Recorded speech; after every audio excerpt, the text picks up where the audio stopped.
वीर उस लड़की की बात को बीच में ही काटते हुए खुशी में उछलते कूदते हुए कहता है, क्यों नहीं, जरूर, मैं तो अभी अपनी माँ को कह देता हूँ कि उन्हें उनकी बहू मिल गई है। तब वह लड़की भी शर्माते हुए वीर से कहती है, वादा। इस पर वीर भी उस लड़की के हाथ पर अपना हाथ रखते हुए कहता है, वादा। और इतना कहकर वीर अपनी चोटों के कारण वहीं पर बेहोश हो जाता है। वीर की आंखें खुलती है, तब उसकी नजर सीधे छत पर जाकर पड़ती है। सफेद छत पर एक फैन मीडियम स्पीड के साथ घूम रहा था। तभी वीर को उस लड़की के बारे में ध्यान आता है कि कैसे उसने उसे बचाने के लिए अपनी जान को जोखिम में डाल दिया था, और किस तरह से वह वीर की मां की ही तरह उसकी केयर कर रही थी, और यही बात उस लड़की को वीर की नजरों में बाकी लड़कियों से अलग बनाती है। वीर को फिर से उस लड़की की बड़ी और नीली आंखें याद आती है, और वह फिर से किसी और दुनिया में खोने लगता है। वीर को तभी याद आता है कि उसने उस लड़की को प्रपोज भी किया था, लेकिन उस लड़की ने वीर में पता नहीं क्या देखकर सीधा शादी करने का वादा कर दिया। वीर तभी सोचता है कि आज की इस दुनिया में प्यार का मतलब सिर्फ 2-4 दिन तक साथ रहना है, लेकिन वह लड़की कुछ तो अलग थी। इसीलिए उसने वीर से पहले ही शादी की बात की थी। शायद वह लड़की इस आजकल के 2 या 4 दिन के प्यार पर भरोसा न करती हो, उसके लिए प्यार का मतलब जिंदगी भर तक सुख दुख में हमेशा साथ रहना हो। इसीलिए तो जब वीर ने उस लड़की से शादी करने के लिए हाँ कहा, तब वीर उस लड़की के चेहरे पर खुशी से आए उस अकस्मात मुस्कान को देखकर इतना तो समझ ही गया था कि वह कोई फेक स्माइल तो बिल्कुल भी नहीं थी। तभी वीर को ध्यान आता है कि वह इस कमरे में क्या कर रहा है। वह तो उस बस स्टॉप पर उस लड़की के साथ था। वह अभी अभी ही नींद से जागा था। क्या वह सब एक सपना था? वीर ने अचानक अपने मन ही मन कहा। उसी वक्त उसके पैरों में उसे हल्का सा दर्द महसूस होता है। जब वह अपने पैसों की तरफ देखता है तो पता है कि उसका सीधा पैर प्लास्टर में जकड़ा हुआ हवा में लटका हुआ था, और वीर देखता है कि उसके पास में ही उसका दोस्त अनुराग बैठा हुआ था और उसके हाथ में एक ब्लैक मार्कर था, जिसकी मदद से वह वीर के पैर पर लगे हुए प्लास्टर पर कुछ तो लिख रहा था या कुछ ड्राइंग कर रहा था। वीर को पता था कि अनुराग की ड्राइंग बिल्कुल अच्छी नहीं है, और वह उसके प्लास्टर को खराब कर देगा। तभी वीर को ध्यान आता है कि वह ये सब क्या सोच रहा है, और अगले ही पल वीर अपने दूसरे पैर से अनुराग को एक लात मारता है। वीर का पैर लगते ही अनुराग के मुंह से चीख निकल जाती है। अनुराग वीर को दर्द में कराहते हुए ही डांटते हुए कहता है, आह सी, अबे क्या कर रहा है, पागल हो गया है क्या? दर्द हो रहा है? वैसे तू ये माकर लेकर मेरे पैरों पर क्या कर रहा है? वीर अनुराग की बात सुनकर उसे जवाब देते हुए कहता है। वीर का सवाल सुनकर अनुराग हकलाते हुए वीर से कहता है, व व व व वीर वो क्या है न, मैं यहाँ पर बैठे बैठे बौर हो रहा था, और ये माकर मुझे ये पड़ा हुआ दिखा। अब तू तो जनता ही है कि मेरी ड्राइंग कितनी अच्छी है, इसीलिए मेरे अंदर के कलाकार ने यह माकर उठाया और बस फिर थोड़ी बहुत ड्राइंग कर रहा था। वीर अनुराग की बात सज्जन कर उससे कहता है, चल चल, सब पता है तेरे अंदर में कलाकार के बारे में। फिर वीर अपने पैर के प्लास्टर पर अनुराग की बनाई हुई ड्राइंग पर नजर डालते हैं। ड्राइंग को देखकर वीर की आंखें फटी की फटी रह जाती है। वीर उस ड्राइंग को समझने की कोशिश करते हुए अनुराग से पूछता है, ये तूने मेरे पैर पर क्या बनाया है? ये इसमें बकरी जैसा कुछ क्या कर रहा है, और ये इसमें ये जोकर क्या कर रहा है? वीर की बात सुनकर अनुराग वीर से बौखलाते हुए अचानक से ही बोल पड़ता है, अबे ओ, वो जोकर नहीं है, मैं हूँ। अनुराग की बात सुनकर वीर अपनी हंसी रोकते हुए अनुराग की बनाई उस ड्राइंग की ओर गौर से देखते हुए अनुराग से बोलता है, अच्छा अच्छा, ठीक है, लेकिन तू ये इसमें कर क्या रहा है? उद्धरण चिन्ह। इस पर अनुराग अपना सर गर्व से ऊंचा करते हुए वीर से कहता है, गौर से देखना, मैंने शेर का शिकार किया है। ये सुनकर तो वीर की आंखें फटी की फटी रह जाती है और उसका मुंह खुला का खुला ही रह जाता है। उसे समझ नहीं आ रहा था कि उसके सामने बैठा हुआ ये आखिर करना क्या चाहता है। ये खुद को समझता क्या है? तुच्छ सा अनुराग नामक प्राणी। और फिर वीर अनुराग से पूछता है, ये ये बकरी तुझे शेर किस तरह से लगती है? इस पर अनुराग वीर से कहता है, अभी गौर से देखना, तुझे बब्बर शेर दिखाई देगा। वीर अनुराग की बात सुनकर तो जैसे पागल सा हो गया था। उसने जो अपनी हंसी अब तक छुपा कर रखी हुई थी, वह अब अनुराग की यह बात सुनकर उसे नहीं रोक पाता है, और पागलों की तरह दहाड़े मार मार कर हंसते हुए कहता है, क्या कहा? बब्बर शेर, पर किधर से? वीर की हंसी की आवाज पूरे रूम में गूंजने लगती है, और उसकी आवाज सुनकर उसके रूम के बाहर खड़े प्रकाश अंकल और उसकी माँ रूम के अंदर आ जाती है। अनुराग अपना सर गर्व से ऊंचा करते हुए वीर से कहता है, गौर से देखना, मैंने शेर का शिकार किया है। ये सुनकर तो वीर की आंखें फटी की फटी रह जाती है और उसका मुंह खुला का खुला ही रह जाता है।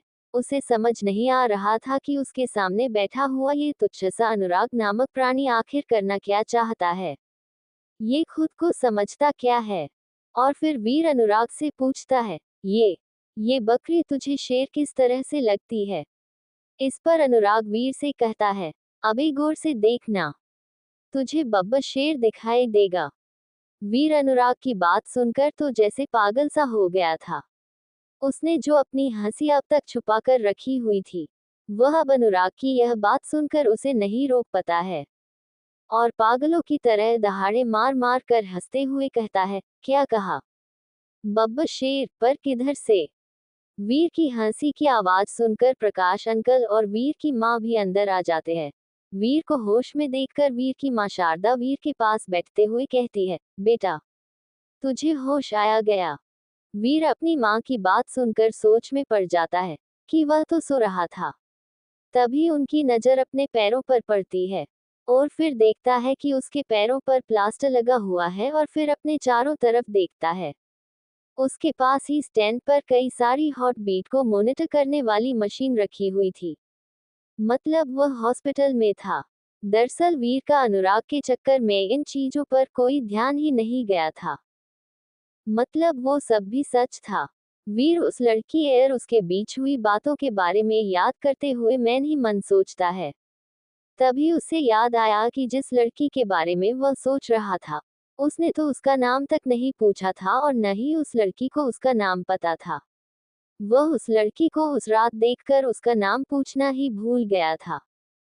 अभी वीर यह सोचकर सब कुछ समझने की कोशिश कर ही रहा था कि तभी उस रूम में डॉक्टर एक नर्स के साथ आते हैं।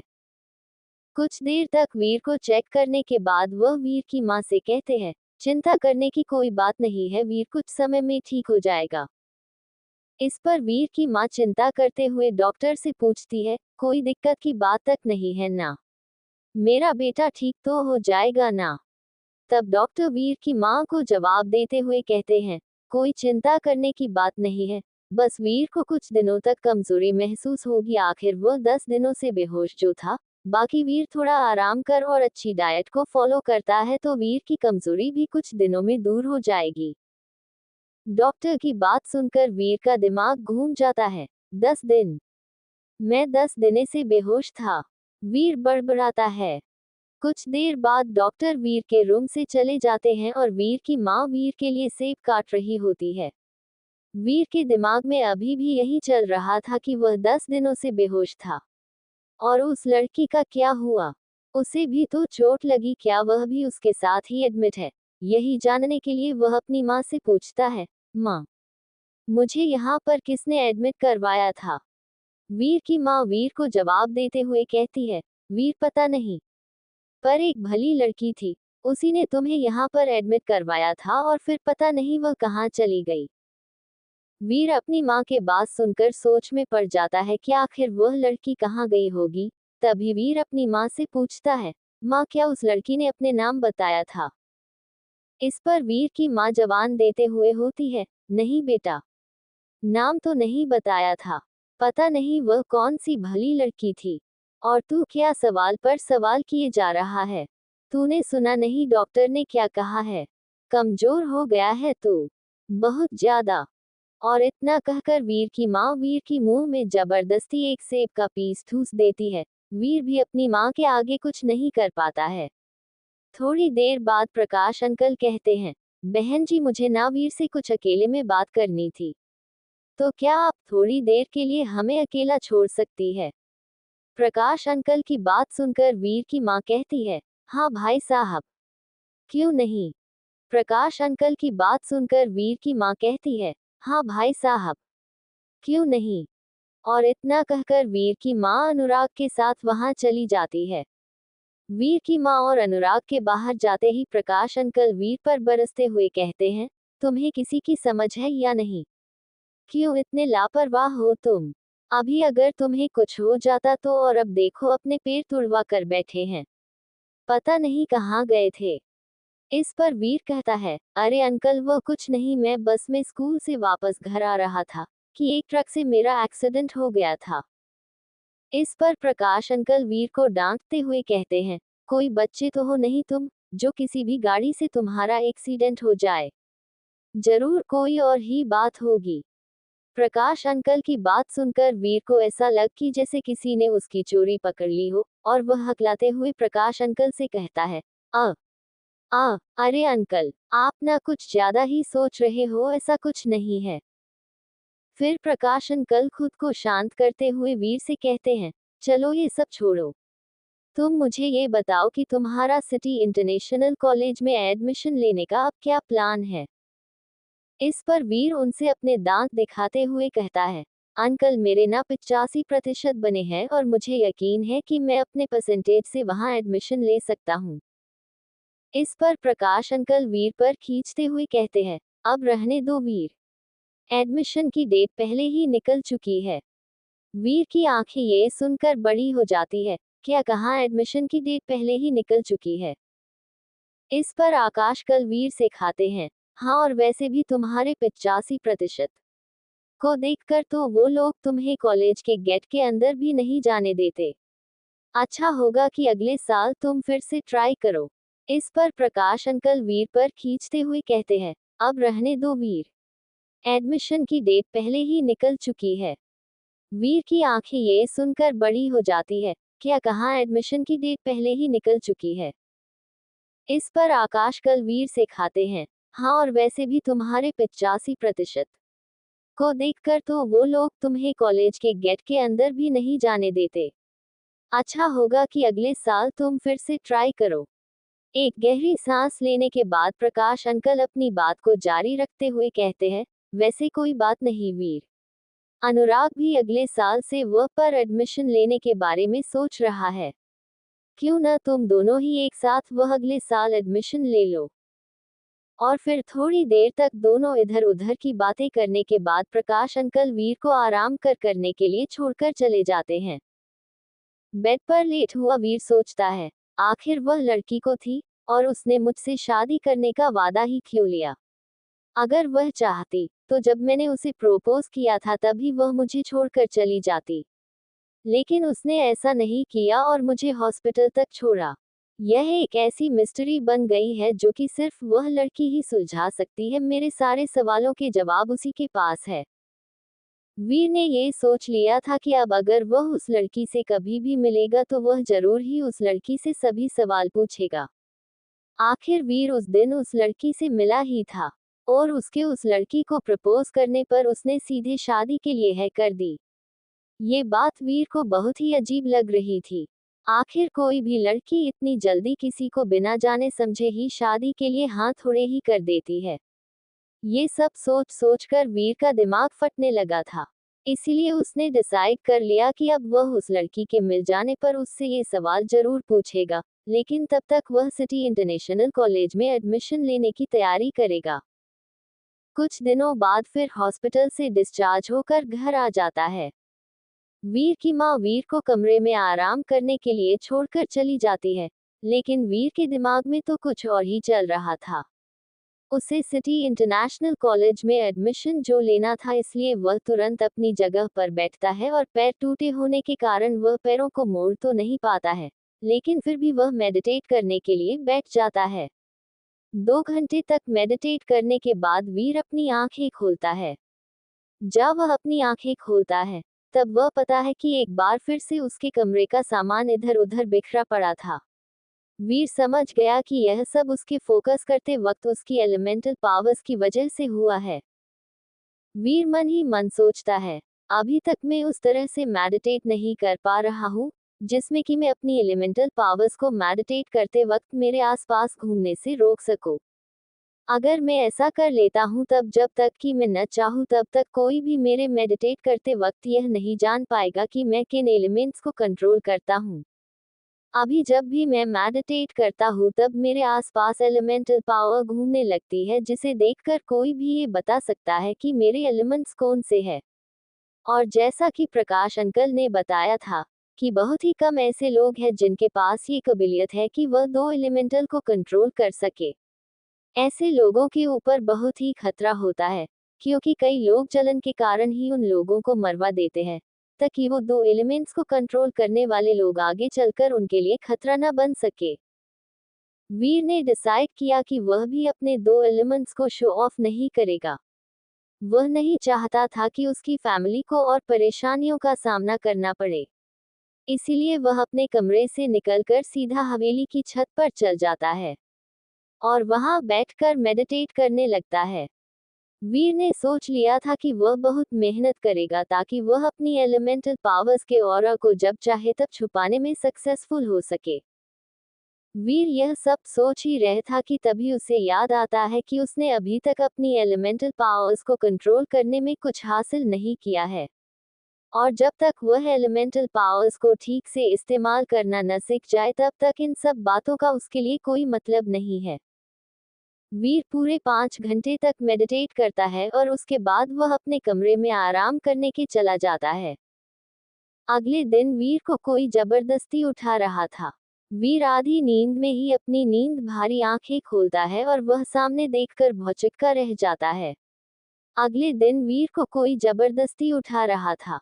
वीर आधी नींद में ही अपनी नींद भारी आंखें खोलता है और वह सामने देखकर भौचक्का रह जाता है। वीर देखता है कि उसके सामने उसका दोस्त अनुराग था जो कि वीर को जगाने के लिए वीर के चेहरे पर पानी डालने जा रहा था, इससे पहले कि वीर अनुराग से कुछ भी कह पाता कि वह जग गया है। उससे पहले ही अनुराग वीर के चेहरे पर एकदम ठंडा पानी डाल देता है। पानी डालते ही वीर चिल्लाता है, आ, बहुत ठंडा है, अबे तू कहीं पागल वागल तो नहीं हो गया है। वीर की हालत देखकर वीर की छोटी बहन जोर जोर से हंसने लगती है और कहती है, क्या भैया, थोड़े से पानी से ऐसे चिल्ला रहे हो? और इतना कहकर वह फिर से जोर जोर से हंसने लगती है। कृतिका के साथ साथ अनुराग भज जोरों से हंसने लगता है। फिर थोड़ी देर बाद अनुराग वीर से कहता है, जा जाकर जल्दी से फ्रेश हो जा, तुझसे कुछ काम है। काम? और वो भी तुझे? तू कब से इतना जिम्मेदार हो गया? वीर अनुराग की बात सुनकर झट से छेड़ते हुए उससे कहता है। वीर की बात सुनकर अनुराग थोड़ा चिढ़ते हुए कहता है, अरे यार वो है कुछ काम, और तू ना मेरी टांग खींचना बंद कर, जा जाकर फ्रेश होकर आ जल्दी से। वीर अनुराग की बात सुनकर फिर कुछ नहीं कहता है और फ्रेश होने के लिए चला जाता है।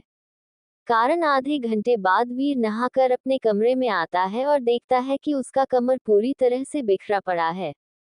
सारा सामान किसी ने इधर उधर फेंक दिया है। वीर जैसा अपने रूम को जाने से पहले छोड़कर गया था वह अब उसका बिल्कुल ही उल्टा था।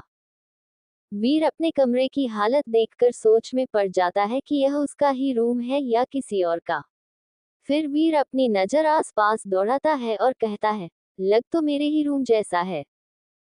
अभी वीर यह सोच ही रहा था कि यह सब उसके सामने क्या हो रहा था कि ये उसके रूम को क्या हुआ है, कि तभी वह अपने कमरे के दूसरी तरफ से कुछ आवाजें सुनता है।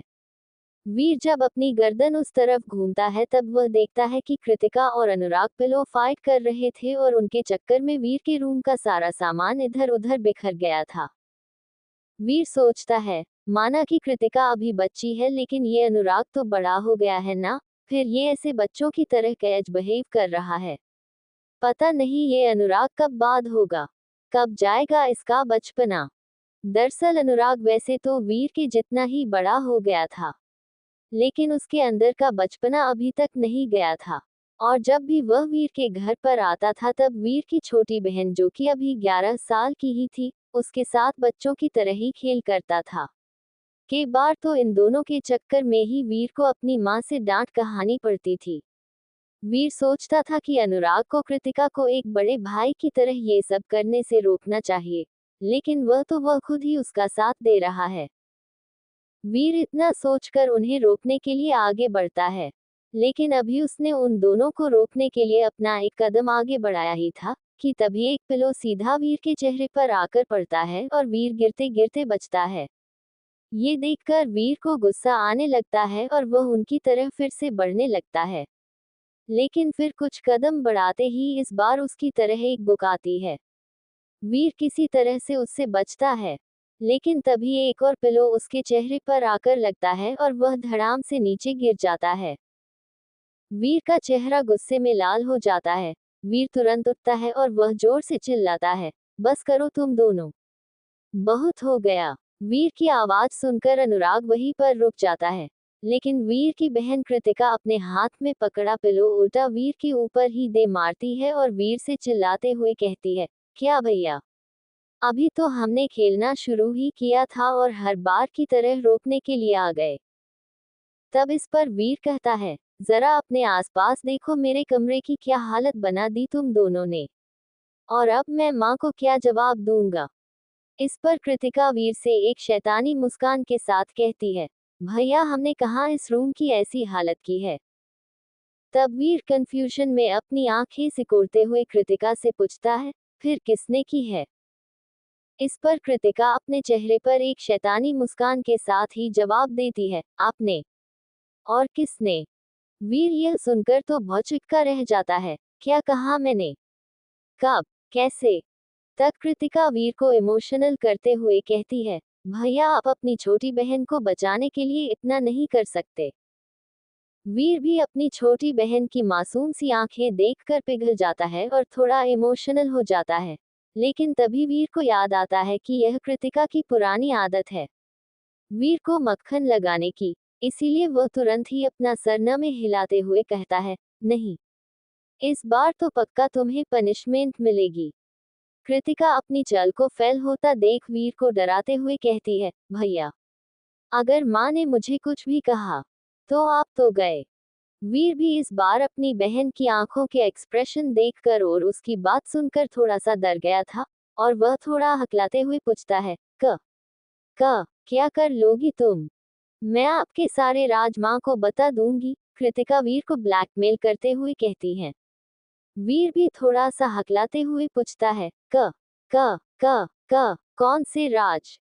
इस पर कृतिका वीर से कहती है, राज आपके हैं, आपको पता होना चाहिए। इस पर वीर कृतिका से कहता है, मैं इस बार तुम्हारी बातों में नहीं आने वाला। कृतिका अपना ये पैतरा भी फेल होता देख वीर को जवाब देते हुए कहती है, वैसे भैया आपकी बातों पर विश्वास कौन करेगा, माँ तो बिल्कुल भी नहीं।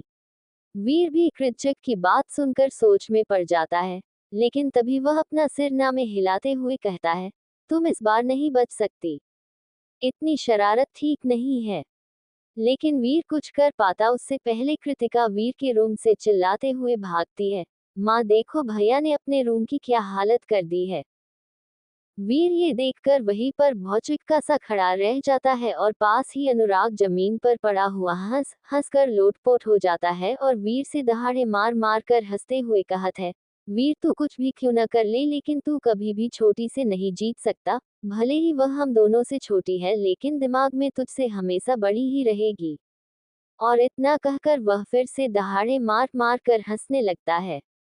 वीर कुछ कर पाता उससे पहले कृतिका वीर के रूम से चिल्लाते हुए भागती है, माँ देखो भैया ने अपने रूम की क्या हालत कर दी है। वीर ये देखकर वहीं पर भौचक्का सा खड़ा रह जाता है और पास ही अनुराग जमीन पर पड़ा हुआ हंस हंस कर लोटपोट हो जाता है और वीर से दहाड़े मार मार कर हंसते हुए कहत है, वीर तू कुछ भी क्यों न कर ले लेकिन तू कभी भी छोटी से नहीं जीत सकता, भले ही वह हम दोनों से छोटी है लेकिन दिमाग में तुझसे हमेशा बड़ी ही रहेगी। और इतना कहकर वह फिर से दहाड़े मार मार कर हंसने लगता है। और कुछ देर बाद, जैसा कि होना ही था, अपनी छोटी बहन कृतिका के आगे वीर की बिल्कुल नहीं चलती है और वीर की माँ ने वीर को ही उसके रूम की ऐसी हालत का जिम्मेदार समझा और वीर को पनिशमेंट के तौर पर सुबह का खाना नहीं दिया गया। करीब आधे घंटे बाद वीर अपने बेड पर पड़ा हुआ था। वीर का दोस्त अनुराग भी पास की ही कुर्सी पर बैठा हुआ वीर को चिढ़ा रहा था। तभी वीर के कमरे का दरवाजा खुलता है और वीर और अनुराग की नाक में एक अच्छी सी खाने की खुशबू आती है। जब वो दोनों दरवाजे की तरफ देखते हैं, तब उन्हें कृतिका अपने चेहरे पर शैतानी मुस्कुराहट के साथ खड़ी हुई दिखाई देती है, जिसके हाथ में उसने एक प्लेट ले रखी थी, जिसके अंदर पिज्जा रखा हुआ था। कृतिका वीर के रूम के अंदर आती है और वीर के पास ही आकर बैठ जाती है। वीर कृतिका को देखकर उससे पूछता है, तू यहाँ क्या कर रही है? उद्धरण चिन्ह। वीर का सवाल सुनकर कृतिका वीर को जवाब देते हुए कहती है, मैं पिज्जा खा रही हूँ। वीर के मुंह में कृतिका के हाथ में रखा पिज्जा देखकर पानी आने लगता है। कृतिका भी वीर को पिज्जा दिखा दिखाकर खाने लगती है। वीर भी इस तरह के टॉर्चर से बचने के लिए अपना मुंह दूसरी तरफ कर लेता है, लेकिन तभी कृतिका वीर के मुंह के आगे पिज्जा का एक पीस आगे कर देती है। वीर ये देखकर कंफ्यूज हो जाता है और इसीलिए वह कृतिका से पूछता है, यह क्या कर रही हो तुम? इस पर कृतिका वीर को जवाब देते हुए कहती है, भैया ये लो, आप भी थोड़ा खा लो, मैं आपको ऐसे नहीं देख सकती। वीर कृतिका से पूछता है, मतलब? इस पर कृतिका वीर को जवाब देते हुए कहती है, भैया, अगली बार जब मैं गलती करूंगी, तब भी तो आपको ही पनिशमेंट मिलेगी ना? और इतना कहकर कृतिका फिर से मंद मंद मुस्कुराने लगती है। वीर कृतिका के बात सुनकर चिढ़ते हुए थोड़ा गुस्से के साथ उससे कहता है, तुम। लेकिन इससे पहले कि वह अपनी बात को खत्म भी कर पाता, उससे पहले ही कृतिका पिज्जा का एक पीस उठाकर वीर के आगे कर देती है और इससे पहले कि वीर कुछ कर भी पाता, कृतिका वीर के मुंह में वह पीस ठूस देती है। वीर ये देखकर भौचक्का रह जाता है। वीर जानता था कि उसकी छोटी बहन कृतिका उससे बहुत प्यार करती है। बस कृतिका को उसे परेशान करने में बड़ा मजा आता था। इसीलिए वह वीर को परेशान करने का कोई भी मौका नहीं छोड़ती थी और आज भी वह वीर के लिए ही पिज्जा लेकर आई थी, लेकिन उससे पहले वह वीर को थोड़ा चिढ़ाना चाहती थी। वीर अपनी बहन की मासूमियत को देखकर पिघल जाता है और कृतिका को गले से लगा लेता है, फिर दोनों साथ में ही पिज्जा खाते हैं। पिज्जा खत्म करने के बाद कृतिका वहां से चली जाती है। कृतिका के जाने के बाद अनुराग वीर के पास आता है और कहता है, तेरा खाना पीना हो गया हो तो अब वह काम कर ले जिसके लिए डैड ने मुझको यहाँ पर भेजा है। हाँ, क्यों नहीं? वीर कहता है। इस पर अनुराग वीर से कहता है, डैड ने कहा है कि तुमने जो उन्हें पैसों की प्रॉब्लम बताई थी, वह उन्होंने सॉल्व कर दी है। उन्होंने इधर उधर से करके 6 करोड़ रुपए जमा कर लिए हैं। उन्होंने कहा है कि अभी तुम म्यूटेंट जोन में नहीं जा पाओगे, इसलिए तुम्हारे लिए उन्होंने पैसे का इंतजाम कर दिया है। वीर यह सुनकर तो शॉक्ड रह जाता है। वह भी जानता था कि प्रकाश अंकल उसकी फैमिली के लिए कुछ करना चाहते हैं, ताकि वह उसके पिता कार्तिक के एहसानों को उतार सके, लेकिन वह नहीं जानता था कि वह इतना कुछ कर देंगे। इससे वीर की प्रॉब्लम तो सॉल्व हो जाएगी, लेकिन वीर यह भी जानता था कि प्रकाश अंकल के लिए भी ये बहुत बड़ी रकम है और वह उनके ऊपर इसका बोझ नहीं डालना चाहता था। इसीलिए उसने अब सोच लिया था कि वह और भी ज्यादा मेहनत करेगा ताकि वह म्यूटेंट जोन में जा सके। इसके बाद वीर अनुराग से कहता है कि वह उसके डैड यानी प्रकाश अंकल को थैंक यू बोल दे और यह भी कह दे कि वह बहुत मेहनत करेगा ताकि म्यूटेंट जोन में जा सके। इसके बाद वीर और अनुराग से थोड़ी देर तक इधर उधर की बातें करते हैं और फिर अनुराग वह से चला जाता है। अनुराग के जाने के बाद वीर बिना समय गवाए मेडिटेट करने के लिए हवेली की छत पर चला जाता है, ताकि उसे मेडिटेट करते वक्त कोई ना देखे और ना ही कोई उसे परेशान करे। इसी तरह वीर ने अपने लिए कुछ नौकरियां भी देख ली, जहां पर वह जॉब कर सके। साथ वीर अब बिल्कुल भी समय को वेस्ट नहीं करता था और ना ही वह ज्यादा आराम किया करता था। वह या तो नौकरी पर काम करता रहता था या फिर घर के अंदर मेडिटेट करता रहता था या फिर वह सिटी इंटरनेशनल कॉलेज में एडमिशन लेने के लिए तैयारी करता रहता था। इसी तरह पूरा 1 साल बीत गया। वीर ने भी नौकरी करके कुछ पैसे जमा कर लिए थे और उसने जो अपनी क्लास रिपीट की थी, उसमें उसने इस बार भी टॉप तो किया ही था और साथ ही उसने 97% बना लिए थे। इसी के साथ वह दिन भी जल्द ही आ गया जिस दिन सिटी इंटरनेशनल कॉलेज में एडमिशन होना था। वीर को एडमिशन टेस्ट के लिए सिलेक्ट कर लिया गया था। यहाँ तक कि अनुराग, जो कि उसको बचपन का दोस्त ही था, उसे भी एडमिशन टेस्ट के लिए सिलेक्ट कर लिया गया था। एडमिशन के लिए टेस्ट बस कुछ समय में होने वाला था। ये टेस्ट दूसरे शहर में होने वाला था, इसीलिए वीर और अनुराग पहले ही उस शहर में आ गए थे। एडमिशन टेस्ट देने के लिए जब वह लोग कॉलेज पहुंचे थे, तब उन्होंने देखा था कि हजारों लोग वहां पर खड़े थे, जो कि वहां टेस्ट देने के लिए आए हुए थे। ये सब वीर को अजीब नहीं लगा क्योंकि प्रकाश अंकल ने उसे यह पहले ही बता दिया था कि हजारों लोग इस कॉलेज में एडमिशन के लिए टेस्ट देते हैं, लेकिन कुछ 300 से 400 स्टूडेंट्स ही सिलेक्ट हो पाते हैं। वीर और अनुराग भी उन्हीं में से एक थे। इतने सारे लोगों को एक साथ टेस्ट के लिए देखकर वीर और अनुराग प्रेशर में तो आ ही गए थे, लेकिन फिर भी उन्होंने खुद को शांत करते हुए टेस्ट दिया। टेस्ट खत्म होने के बाद वीर और अनुराग दोनों के चेहरे पर काफी खुशी थी। उनके चेहरे की मुस्कान को देखकर ही पता लग रहा था कि उनका टेस्ट जरूर ही बहुत अच्छा गया होगा। टेस्ट के रिजल्ट आने में अभी 2 दिन बाकी थे, इसीलिए वह वापस अपने शहर में आ जाते हैं। एडमिशन टेस्ट देने के लिए जब वीर और अनुराग कॉलेज पहुंचे थे, तब उन्होंने देखा था कि हजारों लोग वहां पर खड़े थे, जो कि वहां टेस्ट देने के लिए आए हुए थे। ये सब वीर को अजीब नहीं लगा क्योंकि प्रकाश अंकल ने उसे यह पहले ही बता दिया था कि हजारों लोग इस कॉलेज में एडमिशन के लिए टेस्ट देते हैं, लेकिन कुछ 300 से 400 स्टूडेंट्स ही सिलेक्ट हो पाते हैं। वीर और अनुराग भी उन्हीं में से एक थे। इतने सारे लोगों को एक साथ टेस्ट के लिए देखकर वीर और अनुराग प्रेशर में तो आ ही गए थे, लेकिन फिर भी उन्होंने खुद को शांत करते हुए टेस्ट दिया। टेस्ट खत्म होने के बाद वीर और अनुराग दोनों के चेहरे पर काफी खुशी थी। उनके चेहरे की मुस्कान को देखकर ही पता लग रहा था कि उनका टेस्ट जरूर ही बहुत अच्छा गया होगा। टेस्ट के रिजल्ट आने में अभी 2 दिन बाकी थे, इसलिए वह वापस अपने शहर में आ जाते हैं। अपने शहर पहुंचने पर वीर और अनुराग को प्रकाश अंकल और वीर की मां शारदा और वीर की छोटी बहन कृतिका सभी उन्हें लेने के लिए स्टेशन पर पहुंचे थे। वीर और अनुराग को देखकर प्रकाश अंकल उनसे पूछते हैं, तुम्हारा सफर कैसा था? और टेस्ट, कहीं कोई दिक्कत तो नहीं आई? इस पर वीर और अनुराग दोनों मुस्कुराते हुए ही जवाब देते हैं, हाँ अंकल, सफर तो ठीक ठाक ही था, लेकिन टेस्ट तो बहुत अच्छा था। लगता है कि हमें एडमिशन के लिए सिलेक्ट कर लिया जाएगा। ये सुनकर प्रकाश अंकल बहुत खुश हो जाते हैं। कुछ देर बाद वह वीर से पूछते हैं, वीर क्या तुम आज शाम को फ्री हो? इस पर वीर कंफ्यूजन में प्रकाश अंकल की तरफ देखता है और कहता है, हाँ अंकल, मैं फ्री हूँ। आपको कोई काम था क्या? इस बात सुनकर प्रकाश अंकल वीर से कहते हैं, हाँ काम तो था, लेकिन थोड़ा। प्रकाश अंकल इसके आगे कुछ बोल भी पाते इससे पहले ही वीर समझ गया कि वह क्या कहना चाहते थे। जरूर ही वह कुछ ऐसी बातें थी जो वह वीर की मां के सामने नहीं कर सकते थे, इसलिए वीर भी उन्हें ज्यादा बताने के लिए फोर्स नहीं करता है और वह शाम को उनके पास ले आने के लिए हाँ कर देता है।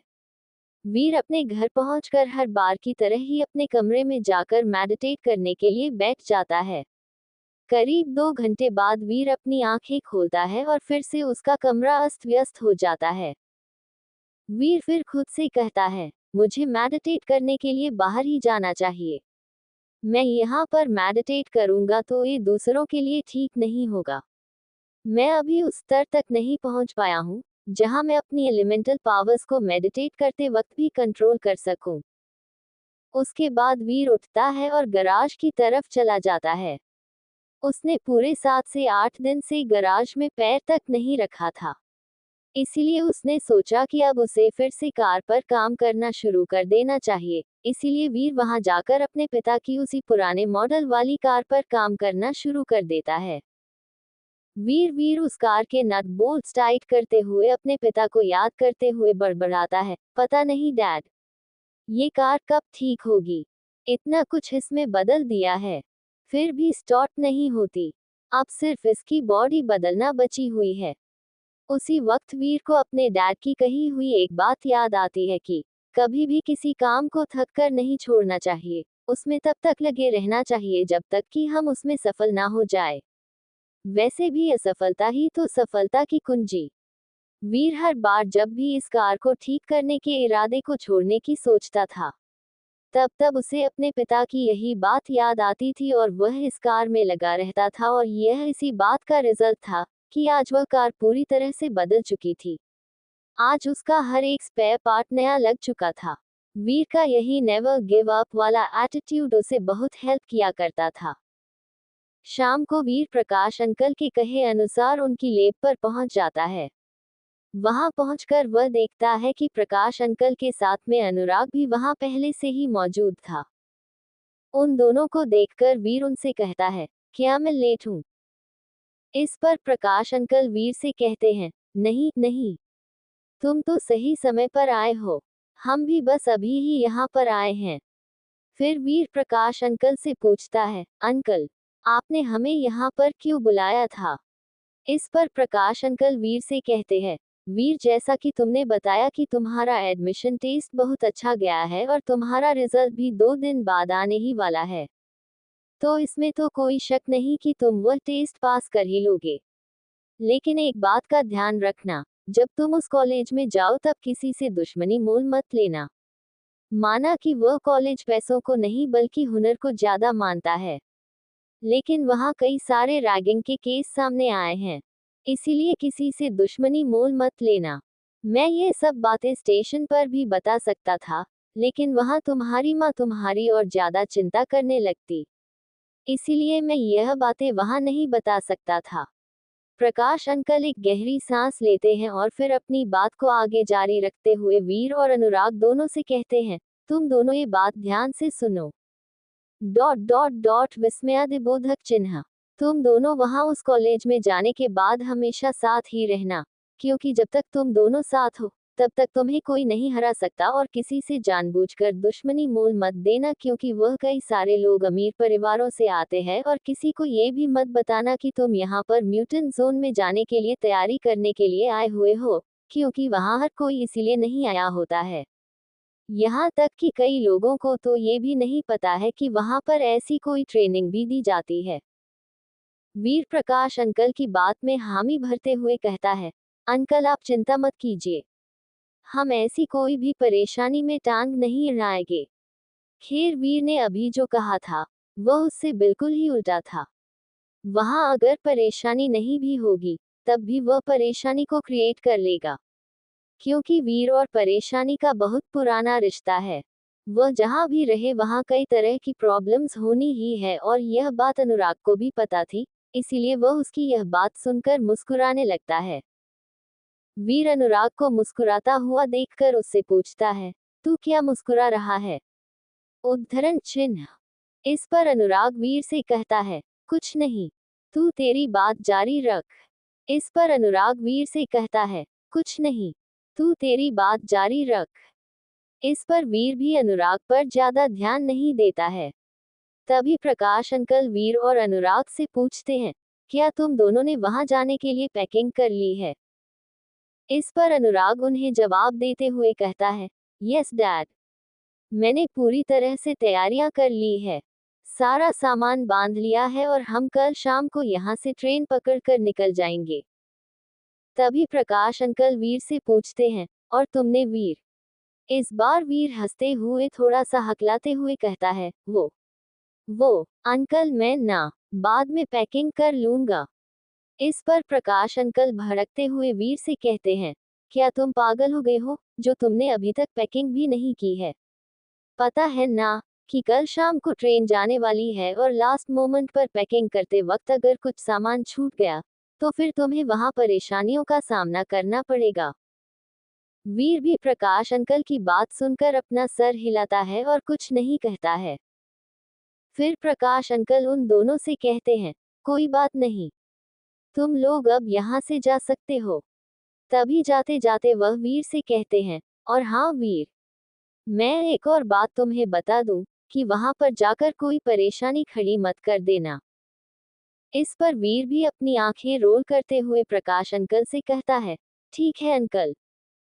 इतना कहकर वीर वहां से निकल जाता है और घर पहुंचकर हर बार की तरह हवेली की छत पर जाकर मेडिटेट करने के लिए बैठ जाता है।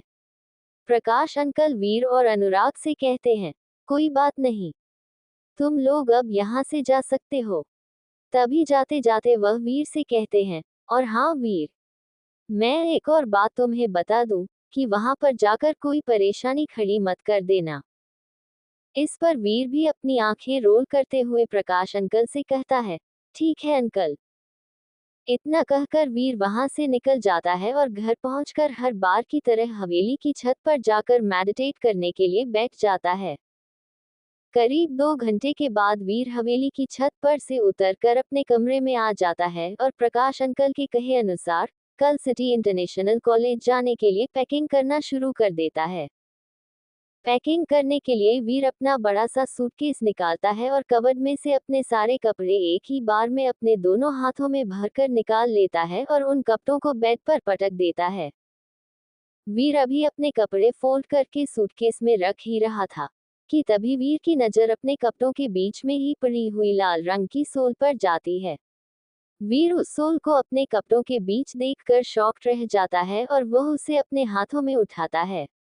उसे याद आता है कि यह वही शॉल थी जो उस रात उस लड़की ने ओढ़ रखी थी, जो कि उस लड़की ने वीर की जान बचाने के बाद उसे दी थी और उसके बाद से ही उस लड़की को वीर ने नहीं देखा था।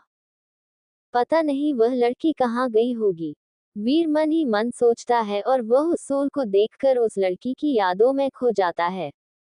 वीर को उस लड़की की नीली आंखें आज भी याद थी। वीर उस लड़की को अपने 1 साल पहले हुए एक्सीडेंट के बाद से ही ढूंढने की कोशिश कर रहा था।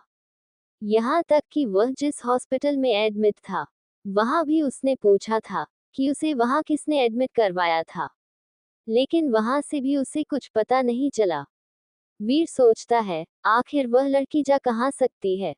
प्रश्नवाचक चिन्ह, उसने तो मुझसे शादी करने का भी वादा किया था, तो फिर विस्मयादिबोधक चिन्ह उद्धरण चिन्ह। तभी वीर को एक बात खटकने लगती है कि वह तो उस लड़की का नाम भी नहीं जानता है और वीर को ये भी अच्छे से पता था कि वीर ने भी उस दिन उस लड़की को अपना नाम नहीं बताया था और सिर्फ थोड़ी सी ही बातें होने पर कोई लड़की शादी के लिए कैसे हाँ कर सकती है। हो सकता है कि उस लड़की ने वीर को कोई अच्छा लड़का समझा हो, जो कि वह है भी, और वीर तो उस लड़की को पहली नजर में ही पसंद कर चुका था। वह उसकी नीली आंखों में उसी वक्त से डूब चुका था। लेकिन फिर भी किसी लड़की का इतनी आसानी से शादी के लिए हाँ कर देना बहुत अजीब बात थी। यहाँ तक कि किसी लड़की को सिर्फ दोस्त बनाने के लिए भी कई दिनों तक उसके आगे पीछे घूमना पड़ता है, और यहाँ तो उन दोनों को एक दूसरे का नाम भी नहीं पता था और ना ही उनके बारे में और कुछ जानते थे। उनके बीच बस कुछ ही तो बातें हुई थी। वीर भी इस बात पर ज्यादा ध्यान नहीं देता है और उस सोल को भी फोल्ड करके अपने सूटकेस के अंदर रख लेता है। सूटकेस के अंदर उस सोल को रखने के बाद वीर सोल पर धीरे से अपना हाथ फिराता है और उस लड़की को याद करते हुए बोलता है, मैं तुम्हें एक दिन जरूर ढूंढ लूंगा। और इतना कहकर वीर भी अपनी पैकिंग करना जारी रखता है। वीर अगले दिन सुबह जल्दी उठकर गराज के अंदर चला जाता है। आज सिटी इंटरनेशनल कॉलेज जाने के बाद उसे पता नहीं वापस आने का कोई समय मिले या नहीं, इसीलिए वह एक बार फिर से अपने पिता की कार को स्टार्ट करने की कोशिश करना चाहता था। वीर गराज के अंदर आता है और अपने पिता की कार के ऊपर से कवर को हटाता है। कवर के हटते ही अंदर एक ब्लैक कलर की फोर्ड शेल्बी मस्टैंग GT 500 दिखाई देती है। वह कार इतनी ज्यादा साफ सुथरी थी कि अगर कोई चाहे तो उसमें अपनी शक्ल को भी आसानी से देख सकता था। वीर उस कार का बोनट ऊपर करता है और उसमें कुछ वायरिंग चेक करता है। वायरिंग को देखने के बाद वह बोनट को बंद कर देता है और फ्यूल टैंक का ढक्कन खोलता है और उसके अंदर फ्यूल भर देता है। उसके बाद वीर आकर के ड्राइवर सीट पर बैठ जाता है और स्टीयरिंग पर हाथ फिराते हुए कहता है, पापा एक और बार ट्राई करते हैं, शायद इस बार यह स्टार्ट हो जाए। और इतना कहकर वीर अपनी आंखों में उम्मीद लिए इंजन को स्टार्ट करता है। तभी इंजन के अंदर कुछ स्पार्क्स होते हैं और 1500 horse power turbocharge V12 diesel engine के अंदर फ्यूल जलना शुरू होता है और इंजन में पिस्टन तेजी से ऊपर नीचे होना शुरू हो जाते हैं और इसी के साथ उस कार का एग्जॉस्ट टर्बो साउंड निकालने लगता है। इससे पहले कि वीर खुश भी हो पाता, उससे पहले ही वह कार में से कुछ अजीब सी आवाज निकालते हुए अचानक से ही बंद हो जाती है। वीर घबराते हुए कहता है, अब क्या हुआ इसमें? वीर इंजन को फिर से स्टार्ट करने की कोशिश करता है, इस कोशिश में कि शायद वह एक बार फिर से स्टार्ट हो जाए, लेकिन वह इंजन स्टार्ट नहीं हो पाता। ये सब देखकर वीर की आंखों में कोई भी निराशा को साफ साफ देख सकता था, लेकिन वीर हार नहीं मानता है। वह फिर अपनी कार का बोनट खोलता है। वीर देखता है कि जिस स्पार्क प्लग को उसने अपनी कार के इंजन में लगाया था, वह जल गया था। वीर उस प्लग को निकालने के लिए अपने हाथ से उसे जैसे ही छूता है, वीर की उंगली जल जाती है। वीर तुरंत ही अपनी हाथ को पीछे की तरफ खींच लेता है। वीर अपनी उंगली पर फूंक मारते हुए सोचता है, सिर्फ इतनी सी देर में ही इंजन इतना ज्यादा गर्म कैसे हो सकता है। फिर वीर कुछ टूल्स की मदद से उस प्लग को निकालता है और एक अच्छी क्वालिटी का स्पार्क प्लग उसमें लगा देता है। वीर एक बार फिर से ड्राइवर सीट पर बैठता है और कार को स्टार्ट करने की कोशिश करता है। इस बार वीर जैसे ही इंजन स्टार्ट करता है और कट इंजन तक पहुंचता है, इंजन एक बार फिर से टर्बो साउंड की आवाज से पूरे गैराज को भर देता है। उस वक्त अगर कोई भी उसके गैराज में होता, तो उसके कान के पर्दे फट जाते।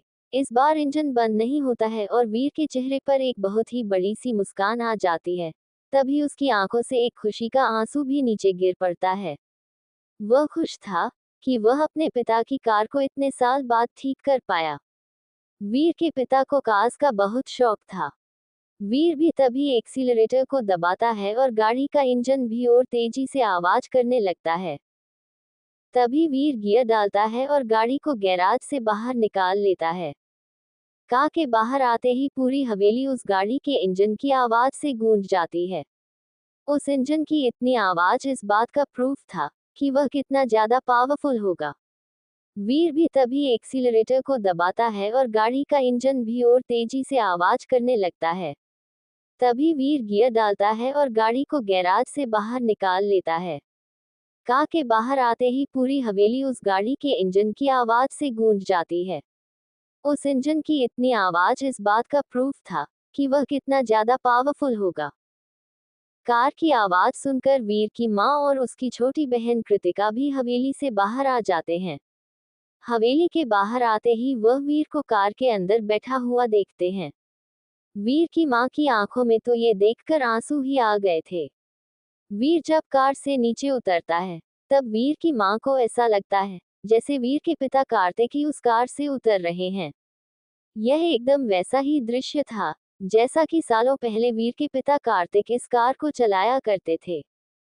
वीर खुशी खुशी जल्दी से अपनी माँ के पास आता है और अपनी माँ को गले लगाते हुए कहता है, देखो माँ, मैंने पापा की कार ठीक कर ली। मैंने कहा था ना कि मैं एक दिन इस कार को ठीक कर ही लूंगा। वीर की माँ ये सुनकर वीर के सिर पर हाथ फेरते हुए कहती है, मुझे तुझ पर भरोसा था बेटा। वीर खुशी खुशी अपनी बहन कृतिका की तरफ घूमता है और कुछ कहने के लिए अपना मुंह खोलने ही वाला था कि तभी वह देखता है कि कृतिका तो वहां पर है ही नहीं। वीर चारों तरफ नजर दौड़ाता है और देखता है कि कृतिका तो कार के अंदर ड्राइविंग सीट पर जाकर बैठ गई थी और कार की स्टीयरिंग पर हाथ फेर रही थी। कृतिका वीर से कहती है, भैया, ये कार तो अमेजिंग है। वीर भी खुद पर गर्व करते हुए कहता है, आखिर ठीक किसने की है? किसने? वीर की बात सुनकर कृतिका वीर की टांग खींचते हुए कहती है। कृतिका की बात सुनकर वीर को ऐसा लगा जैसे कि किसी ने उसके चेहरे पर एक जोर का जूता खींचकर मार दिया हो। वीर कृतिका को जवाब देने ही वाला था कि वीर की माँ उन दोनों को चुप कराते हुए थोड़ा सा गुस्से में कहती है, चुप हो जाओ तुम दोनों, जब देखो तब लड़ते रहते हो। अपनी माँ को गुस्सा करते हुए देखकर वीर और कृतिका दोनों ही चुप हो जाते हैं। वीर की माँ शारदा आज बहुत खुश थी और वीर भी अपनी माँ और बहन को कार में घुमाने के लिए ले गया था। शाम को वीर के जाने का समय हो गया था। वीर अपना सामान लेकर अपनी माँ और बहन से विदा लेकर हवेली से निकल ही रहा था कि तभी उसकी नज़र एक बार फिर से उसी कार पर पड़ी है। वीर सोचता है कि उसके सिटी इंटरनेशनल कॉलेज में जाने के बाद इस कार का कौन ध्यान रखेगा। इसीलिए वीर अपनी माँ से कहता है, माँ मैं कॉलेज अपनी कार से ही जाऊंगा। वीर की बात सुनकर पहले तो वीर की माँ शारदा चौंक जाती है, लेकिन फिर थोड़ा सोचती है और वीर के चेहरे पर की खुशी को देखकर वह हाँ कर देती है। अपनी माँ की परमिशन मिलते ही वीर के चेहरे पर एक बड़ी सी मुस्कान आ जाती है और वह अपनी माँ को गले से लगा लेता है। फिर अपनी माँ और अपनी बहन कृतिका से कुछ और बातें करने के बाद वीर वह से निकल जाता है। कुछ देर बाद वीर उस कार के साथ प्रकाश अंकल के घर के सामने पहुंच जाता है और कार से बाहर निकलकर वह अनुराग को आवाज लगाता है, अनुराग चल यार, लेट हो रहे हैं। इस पर अनुराग भी अंदर से ही कहता है, हाँ आ रहा हूँ, बस 2 मिनट। उद्धरण चिन्ह। और इतना कहकर अनुराग जल्दी से अपना सामान समेटता हुआ बाहर की तरफ भागता है। बाहर आते ही अनुराग वीर से कहता है, चल वीर मैं आ गया, तू बहुत लेट करता है, अब जल्दी कर, ट्रेन के जाने का टाइम हो गया है। और अनुराग जल्दी से अपने पैर आगे बढ़ाने लगता है, लेकिन तभी वह नोटिस करता है कि वीर ने अभी तक अपना एक कदम भी आगे नहीं बढ़ाया था। इस पर वह वीर से कहता है, चल ना, लेट हो रहे हैं, अभी तू ही तो बोल रहा था ना। हाँ लेट हो रहे हैं और हम चलेंगे भी, लेकिन ट्रेन से नहीं, वीर अपनी बात में थोड़ा सा रुकते हुए कहता है। इस पर अनुराग वीर से पूछता है, अच्छा, अगर हम ट्रेन से नहीं चलेंगे, तो क्या एरोप्लेन से चलेंगे? अनुराग की बात सुनकर वीर भी हंसते हुए उससे कहता है, नहीं नहीं, एरोप्लेन से नहीं, कार से। वीर की बात सुनकर अनुराग भौचक्का रह जाता है और वह वीर से पूछता है, कार से? पर कैसे? तब वीर अपने पीछे रोड पर खड़ी हुई कार की तरफ इशारा करते हुए कहता है, वो रही। अनुराग की आंखें कार को देखकर चमकने लगती है। वह वीर की तरफ अपनी बाहें फैलाए हुए भागता है। वीर भी अपनी बाहें फैला लेता है। उसे लगा था कि अनुराग उसे गले लगाने वाला है और कार के लिए थैंक यू बोलेगा, लेकिन अनुराग उसके बगल से निकलकर उस कार पर हाथ फेरने लगता है। वीर ने भी इन सब की उम्मीद नहीं की थी और वह एम्बैरेस्ड होकर अपने हाथ नीचे कर लेता है और पलटकर अनुराग की तरफ देखता है। अनुराग अपनी आंखों में चमक लिए हुए उस कार को आसपास से देख रहा था। कभी वह टायर के पास देखता, तो कभी उसके बोनट के पास। वीर ने उसे रोकने के लिए अपने कुछ कदम आगे ही बढ़ाए थे कि तभी वीर देखता है कि अनुराग, जो कि अभी कार के बोनट के पास खड़ा था, वह अब कार के अंदर ड्राइविंग सीट पर बैठा हुआ था। वीर उसकी स्पीड देखकर हैरान रह गया था। अनुराग स्टीयरिंग पर हाथ फेरने लगता है। अनुराग तभी उस कार की चाबी को ढूंढते हुए वीर से पूछता है, अरे इस कार की कीज कहाँ है? जल्दी बता, आज गाड़ी तेरा भाई चलाएगा। वीर अनुराग की बात सुनकर अनुराग की तरफ अपने चेहरे पर अजीब से एक्सप्रेशंस के साथ देखता है और अनुराग को जवाब देते हुए कहता है, उसमें चाबी नहीं लगती गधे। इस पर अनुराग कहता है, फिर यह स्टार्ट कैसे होगी? इसे धक्का लगाना होगा क्या?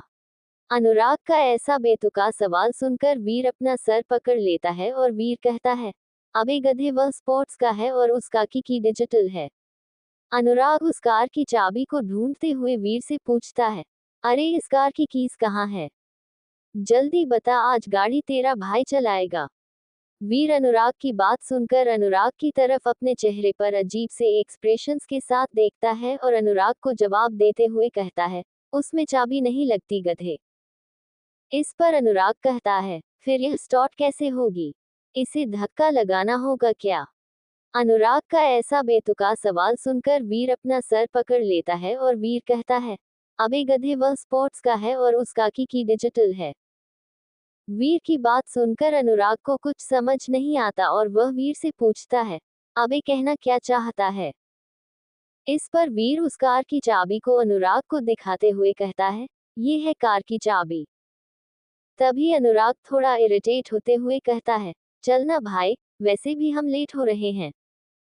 वीर भी अनुराग की बात सुनकर अपना सर हाँ में हिला देता है और कार की तरफ बढ़ जाता है। वीर कार को स्टार्ट करता है और वहां से फिर निकल जाता है। वहां से निकलने के कुछ घंटों बाद अनुराग वीर से कहता है, वीर ये तेरी कार इतनी ही स्लो चलती है क्या? इस पर वीर अनुराग को एक बार घूर कर देखता है, लेकिन कोई जवाब नहीं देता है और उसी स्पीड में कार को चलाना जारी रखता है। अनुराग भी इरिटेट होते हुए कहता है, थोड़ी तेज भी चला ले, क्यों परेशान कर रहा है? देखना सारी गाड़ियां हमें ही ओवरटेक कर रही है और हम हैं जो कि इतनी अच्छी कार होते हुए भी इतने धीरे धीरे चल रहे हैं। वीर तभी अनुराग की बात को सुनकर उससे जवाब देते हुए बोलता है, अरे हमें वैसे भी तो सुबह तक ही पहुंचना है, तो फिर अभी से जल्दी जाकर क्या करेंगे? इस पर अनुराग भी वीर से कहता है, तू तेज चलाएगा या मैं अभी गाड़ी से उतर जाऊं? वीर भी अनुराग के सामने हार मानते हुए बोलता है, ठीक है, लेकिन अब स्लो करने के लिए मत बोलना। और इतना कहकर वीर एक्सीलरेटर को दबा देता है। उसके एक्सीलरेटर के दबाते ही कार अचानक से ही अपनी स्पीड बढ़ा देती है। बस कुछ ही देर में अब वह बहुत ही तेज रफ्तार से सड़क पर दौड़ रही थी और बस फिर 2 घंटे बाद ही वीर 6 घंटे का रास्ता तय करके अपने नए अपार्टमेंट में पहुंच जाता है। रास्ते में अनुराग ने 2 बार उल्टी कर दी थी। उसे नहीं पता था कि वीर इतनी तेज भी कार चला सकता है। उसने तो कई बार वीर को धीरे कार चलाने के लिए भी बोला था, लेकिन वह नहीं माना। वीर अभी अपार्टमेंट के गेट के पास ही पहुंचा था कि अचानक उसकी कार थोड़े झटके लेते हुए बंद पड़ जाती है। वीर को अचानक से ही अपनी कार के फिर से खराब होने का डर सताने लगता है, इसीलिए वह तुरंत ही उसका इंजन खोलता है और देखता है कि एक बार फिर से उसका स्पार्क प्लग जल चुका था। वीर को समझ नहीं आता कि वह स्पार्क प्लग आखिर बार बार क्यों जल रहा है। वीर सोचता है कि वह इन सब बातों के बारे में बाद में सोचेगा और फिर वीर और अनुराग मिलकर धक्का लगते हुए पार्किंग में अपनी कार को खड़ा कर देते हैं और अपने अपार्टमेंट में सोने के लिए चल जाते हैं। वैसे भी वह सफर के दौरान बहुत थक गए थे। वीर की हालत तो और भी ठीक थी, लेकिन अनुराग तो जैसे 80 साल के बूढ़े की तरह बिहेव करने लगा था। ये सब वीर के कार को तेज चलाने की वजह से ही हो रहा था। अनुराग अपने रूम में जाता है और जाकर सो जाता है, लेकिन वीर अपनी आदत के अनुसार मेडिटेट करने के लिए अपार्टमेंट की छत पर चला जाता है। वीर वहां जाकर आराम से मेडिटेट करने के लिए बैठ जाता है और अपने समय अनुसार 2 घंटे के बाद भी उठकर अपने कमरे में सोने के लिए चला जाता है। अगले दिन वीर की आंखें किसी की आवाज सुनकर खुलती है। अब उठ भी जा, क्या कुंभकर्ण की तरह सोया हुआ है? वीर ने अपनी आंखें खोलकर देखता है कि उसके सामने अनुराग खड़ा है, जो कि उसे उठाने की कोशिश कर रहा है। अनुराग को देखकर वीर उससे आलस में कहता है, सोने देना यार, क्या परेशानी है? उद्धरण चिन्ह। और इतना कहकर वीर अपने चेहरे पर रजाई डालता है और फिर सो जाता है। वीर को इस तरह से सोता देख अनुराग भी हार मान लेता है और नहाने के लिए चला जाता है। 1 घंटे बाद अनुराग फिर वीर के पास आता है और उसे जगाते हुए कहता है, अरे वीर, उठ ना यार, क्या कर रहा है? कब तक सोता रहेगा? सिर्फ 20 मिनट बचे हैं कॉलेज जाने के लिए, क्या आज भी लेट होना है? अनुराग की बात सुनकर भी वीर के कान पर जू तक नहीं रेंगती है। अनुराग भी इरिटेट होते हुए वीर को जोर से एक लात मारता है, जिससे वीर सीधा बेड से नीचे गिर जाता है। बेड से नीचे गिरते ही दर्द के कारण अचानक से वीर जोरों से चीखता है, आउच! अबे गधे, क्या कर रहा है? कमर तोड़ेगा क्या मेरी? इस पर अनुराग वीर से कहता है, उठ जा, सिर्फ 20 मिनट बचे हैं, कॉलेज के लिए लेट हो जाएंगे। और इतना कहकर अनुराग वहां से बाहर निकल जाता है। वीर भी अनुराग की बात सुनकर उठकर बैठ जाता है और घड़ी की तरफ देखता है। घड़ी की तरफ देखते ही वीर को ध्यान आता है कि वह लेट हो रहा है और वह तुरंत भागता हुआ नहाने के लिए चला जाता है। अनुराग ने भी अभी तक नाश्ता तैयार कर लिया था। अभी उसे वीर के कमरे से आए हुए सिर्फ 7 मिनट ही हुए थे कि तभी वह देखता है कि वीर पहले ही तैयार होकर बाहर आ रहा था और वह अनुराग से पूछता है, हाँ भाई, जल्दी से नाश्ता दे दे, लेट हो रहे हैं। अनुराग की आंखें तो वैसे ही फटी की फटी रह गई थी। आखिर उसने आज तक किसी भी इंसान को इस तरह से इतनी जल्दी तैयार होकर आते हुए नहीं देखा था और उसका मुंह भी खुला का खुला रह गया था। जैसे वीर की बहन कृतिका का हर बार अपने भाई को इस तरह से तैयार होते हुए देखकर खुल जाता था। तभी अनुराग भी अपनी गर्दन को थोड़ा सा हिलाता है और वीर पर से ध्यान हटाते हुए उसे नाश्ता दे देता है। नाश्ता करने के बाद दोनों सिटी इंटरनेशनल कॉलेज जाने के लिए अपना बैग उठाते हैं और जल्दी से अपने अपार्टमेंट से निकल जाते हैं। अनुराग की आंखें तो फटी की फटी रह गई थी। आखिर उसने आज तक किसी भी इंसान को इस तरह से इतनी जल्दी तैयार होकर आते हुए नहीं देखा था और उसका मुंह भी खुला का खुला रह गया था। जैसे वीर की बहन कृतिका का हर बार अपने भाई को इस तरह से तैयार होते हुए देखकर खुल जाता था। तभी अनुराग भी अपनी गर्दन को थोड़ा सा हिलाता है और वीर पर से ध्यान हटाते हुए जल्दी से उसे नाश्ता दे देता है। नाश्ता करने के बाद दोनों सिटी इंटरनेशनल कॉलेज जाने के लिए अपना बैग उठाते हैं और जल्दी से अपने अपार्टमेंट से निकल जाते हैं।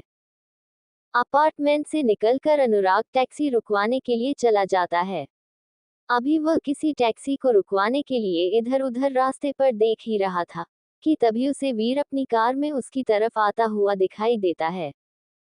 वीर अनुराग के सामने आकर कार को रोक देता है और उससे कहता है, चल जल्दी से बैठ जा, लेट हो रहे हैं।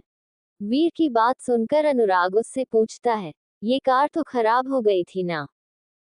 हाँ हो तो गई थी, उसका स्पार्क प्लग जल गया था। पता नहीं क्यों बार बार जल रहा है। अभी मैंने उसको चेंज कर दिया है। लेकिन अब कोई टेंशन की बात नहीं है। लेकिन अभी तो चल, लेट हो रहे हैं। वीर अनुराग को फिर से कॉलेज की याद दिलाते हुए कहता है। वीर की बात सुनकर अनुराग भी कार के ऊपर ज्यादा ध्यान नहीं देता है और वह फौरन ही कार के अंदर बैठ जाता है। कुछ देर बाद वीर और अनुराग कॉलेज में पहुंच जाते हैं। कॉलेज के गेट के अंदर घुसते ही वह वहां का नजारा देखकर चौंक जाते हैं। वह देखते हैं कि सामने करीब 1000 बच्चे कॉलेज के बाहर ही खड़े थे और वह कॉलेज भी 5 बिल्डिंग्स में डिवाइडेड था। कॉलेज की लग्जूरियस और स्टाइलिश बिल्डिंग की सुंदरता को देखकर वीर की आंखें चमक उठती है। उन दोनों ने यह कभी नहीं सोचा था कि सिटी इंटरनेशनल कॉलेज इतना बड़ा और सुंदर होगा। उसे तो वह कोई नॉर्मल कॉलेज जैसा ही इमेजिन कर रहे थे। फिर भी उन्होंने सोचा कि यह कोई बड़ी बात नहीं है। आखिर यह कॉलेज पूरे देश में टॉप कॉलेजेस में से एक है। वीर कॉलेज की पार्किंग में अपनी कार खड़ी कर देता है और वह वहां से निकल कर जा ही रहा था कि तभी कोई अमीर बाप की बिगड़ी औलाद पीछे से वीर पर चिल्लाते हुए कहता है, अबे ओ, यह मेरी कार के पार्किंग करने की जगह है, अपनी खटारा को हटा यहाँ से। वीर को है ये सुनकर गुस्सा तो आता है, लेकिन तब वह प्रकाश अंकल की बात को याद करता है कि वह वहां कोई परेशानी खड़ी ना करे। ये सोचकर वीर अपनी कार को वहां से हटा लेता है और दूसरी जगह पार्क कर देता है। दूसरी जगह पार्क करके वह जैसे ही पलटकर जा रहा था कि तभी एक बार फिर किसी की आवाज उसके पीछे से आती है और वह कहता है, यह मेरी कार को पार्क करने की जगह है, अपनी गाड़ी को कहीं और ले जाकर पार्क कर। वीर इस बार भी उन्हें कुछ नहीं कहता है, लेकिन जब वह तीसरी बार भी अपनी कार को पार्क करने के लिए जाता है, तब भी कोई उसे रोक देता है। इस बार देखता है कि पहली और दूसरी बार जिन लड़कों ने उसकी कार को पार्क करने से रोक था, वह सभी लड़के आंखों ही आंखों में कुछ बात कर रहे थे। वीर को यह समझते देर नहीं लगी कि यह सब मिले हुए हैं और यह सब उससे जानबूझकर उससे पंगा लेना चाहते हैं। वीर उनकी पूरी प्लानिंग को समझ रहा था, इसीलिए वह उनसे किसी भी तरह की मुसीबत मोल न लेते हुए अपनी कार को फिर दूसरी जगह पर खड़ा कर देता है। लेकिन इस बार उसके जाते ही एक लड़का अचानक से ही वीर की कार के बोनट पर जोर से हाथ मारते हुए कहता है, अब ये खटारा किसकी है? हटाओ इसको जल्दी यहाँ से, मेरी कार खड़ी करूंगा मैं यहाँ। वीर को उस लड़के की हरकत देखकर गुस्सा तो बहुत आता है, लेकिन वह फिर खुद पर कंट्रोल करता है और अपने कार को हटाकर कहीं और खड़ा कर देता है। लेकिन इस बार वही लड़का जिसने वीर की कार के बोनट पर जोर से हाथ मार रहा था, वह फिर वहां पर आ जाता है और वीर की कार को इस बार लात मारते हुए खाता है, अबे मैंने बोला है कि इस कार को यहाँ से हटाओ। किसी को इतनी सी बात समझ में नहीं आती क्या? वह लड़का देखने में थोड़ा बॉडी बिल्डर जैसा ही था, जिसकी हाइट 6 फीट थी। वीर तभी कार में से निकलता है और उसके सामने खड़ा हो जाता है। वीर को अपने सामने इस तरह से खड़ा देखकर वह कहता है, तुझे सुनाई नहीं देता क्या? डॉट डॉट डॉट प्रश्नवाचक चिन्ह। तुझे बोला ना कि यहाँ से ये कार हटा। और इतना कहकर वह वीर की कार पर एक और बहुत जोर से हाथ मारता है। वीर को अपनी कार बहुत पसंद थी और इस बार वह उस लड़के की यह हरकत देखकर अपने गुस्से पर काबू नहीं कर पाता है और वह उस लड़के का सिर पकड़कर जोर से बोनट पर दे मारता है। उस लड़के को वीर से इस तरह के जवाब की बिल्कुल भी उम्मीद नहीं थी। वीर को शुरुआत में अपनी कार को बार बार हटाते हुए देखकर उन्हें लगा था कि वीर एक सीधा साधा लड़का होगा, लेकिन वीर ने उनका ये भ्रम एक ही बार में तोड़ दिया था। उस लड़के को सर कार से लगते ही वह जमीन पर जा गिर जाता है और वह अपना सर पकड़ लेता है। उसके सर के कार से लगने से उसका सर घूम रहा था। अनुराग वीर को लड़ाई करते हुए देखकर उसे जल्दी से शांत करते हुए कहता है, भाई पंगा मत ले। जरा सोच, ये लोग अमीर बाप की बिगड़ी औलाद है। हमारा यहाँ पर रहना मुश्किल हो जाएगा। वीर भी थोड़ा सोचता है और अनुराग से कहता है, चल ठीक है, कोई पंगा नहीं लेते हैं। लेकिन शायद इस बात के लिए अभी बहुत देर हो चुकी थी। उस लड़के के बाकी साथी वहां पर आ चुके थे। वह वीर को घूरते हुए कहते हैं, क्यों रे, तू हमारे दोस्त को मारेगा? वीर अभी कोई लड़ाई नहीं चाहता था, इसलिए वह कहता है, सॉरी भाई, ये सब गलती से हो गया। वीर की बात सुनकर वह बाकी लड़के कहते हैं, क्या मतलब गलती से हो गया? लेकिन वीर इससे पहले कि कुछ जवाब देता, उससे पहले ही एक प्रोफेसर वहां से गुजरते हैं। प्रोफेसर को देखते ही वह लड़के वहां से ऐसे भागते हैं, जैसे शेर को देखकर हिरण भागते हैं। वीर उन सबको इस तरह से और इतनी फुर्ती के साथ भागते हुए देखकर शॉक रह जाता है, लेकिन वीर मन ही मन सोचता है, चलो कोई बात नहीं, जान छूटी। और फिर वीर और अनुराग दोनों वहां से निकलकर रिसेप्शन पर एडमिशन लेटर लेकर चले जाते हैं। कुछ फॉर्मेलिटीज को पूरा करने के बाद वीर और अनुराग को उनकी क्लास बता दी जाती है कि उनकी क्लास कहाँ पर लगने वाली है, इसीलिए वह बिना समय गंवाए अपनी क्लास के लिए निकल जाते हैं। वीर अभी अनुराग के साथ क्लास की तरफ जा ही रहा था कि तभी वह देखता है कि कॉलेज के अंदर